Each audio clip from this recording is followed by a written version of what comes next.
A sheriff's deputy from earlier today, just before noon, on Stella Link, near the South Loop. The deputy was part of a task force trying to execute a search warrant for that suspect. They apparently found him not long ago. There was a shootout, a canine officer, a dog was hit, and the suspect was also hit, now dead. Yes, and that suspect, Robert Lee Davis, has a rather extensive record, having done some prison time. Mayor Whitmire shared with us earlier in a news conference today, hence the sense of urgency to find this individual, obviously involved or allegedly involved in the shooting death of Deputy Vargas, but also knowing the harm that he had caused and the menace he had been to society even prior to today. Apparently he had a record dating back to 1990, according to our investigative reporter Jeremy Rogowski. He had done prison time. He was released from prison. I'm talking about Davis in 2015. He was paroled at that time. He was released from parole in 2019. Here we are, 2025.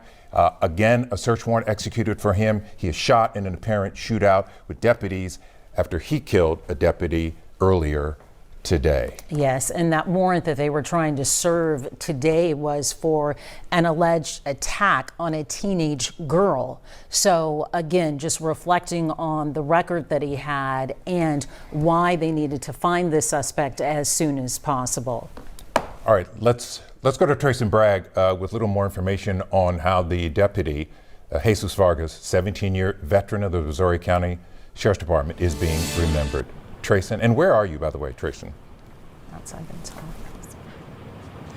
Yeah, I mean, you can't say it enough, guys. This is obviously such a tragic day, not just for law enforcement in our area, but a tragic day for all of us here in our area after learning, of course, that Brazoria County Deputy Jesus Jesse Vargas sadly lost his life in the line of duty, according to officials. Take a look behind me, guys. I'm here at Ben Taub Hospital, right outside their emergency room. And I will tell you, we've been here for several hours now, and I'll tell you that the deputy's body right around 3:30 was carried out of the hospital as he was carried to the Harris County Medical Examiner's office, followed by a very long procession filled with dozens and dozens of officers here in Houston Police Department, and also dozens of law enforcement from Brazoria County.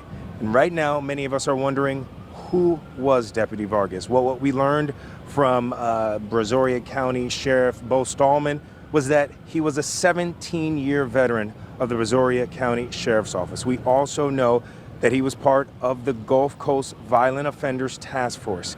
Brazoria County Sheriff's Office also sharing a post today, sharing more about who he was as a person and a law enforcement officer. Listen to this.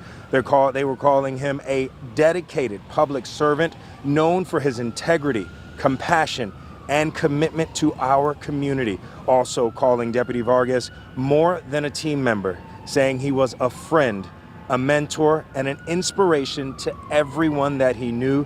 Here's more of what Brazoria County Sheriff Bo Stallman had to say. Very dedicated servant to Brazoria County. As I said, he was a member of the Sheriff's Office for 17 years, has three beautiful children and a lovely wife that obviously supports him too. And they are, as you can imagine, grieving, mourning at this time.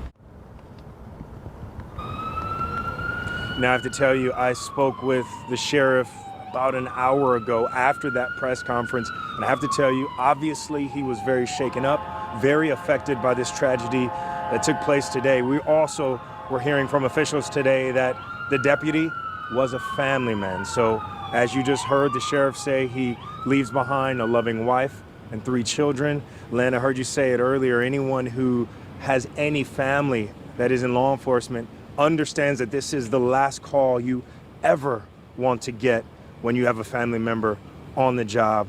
But for now, we're going to be continuing to work to learn more about Deputy Vargas. For now, I'll send it back to you all. All right, Tracy Bragg there outside Ben Taub Hospital, where Deputy Vargas was first taken and then pronounced dead later. Let's go now to Matt Doherty, who is live at the scene of our latest developments, the apprehension and shooting of the suspect. Matt. Yeah, I just want you to take a look at where this parking lot is. Okay, so this is the parking lot. Originally, the incident happened over there at the Dollar Tree. Now, if you just swing around this way through this parking lot, this is where the suspect was ultimately shot and killed, right behind that O'Reilly Auto Parts store. Now, the question I have, and then a lot of people want to know right now, is where was he hiding this whole time? That's the big question that we all want to know. There were so many law enforcement officers out here, and they searched for hours and hours. We want to find out what was happening. Back to you. Matt Doherty with the very latest there.